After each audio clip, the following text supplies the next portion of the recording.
அம்பலத்தை அம்பு கொண்டு அசங்கென்றால் அசங்குமோ, கம்பமற்ற பார்க்கடல் கலங்கென்றால் கலங்குமோ, இன்பமற்ற யோகியை இருளும் வந்து அணுகுமோ, செம்பொன்னம்பலத்துளே தெளிந்ததே சிவாயமே.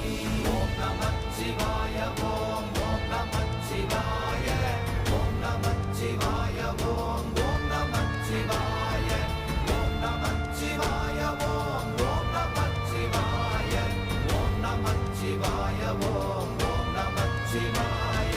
அவ்வெனும் எழுத்தினால் அகண்டம் ஏழுமாகினாய், உவ்வெனும் எழுத்தினால் உருத்தரித்து நின்றனை, மவ்வெனும் எழுத்தினால் மயங்கினார்கள் வையகம், அவ்வும் உவ்வும் அவ்வுமாய் அமர்ந்ததே சிவாயமே.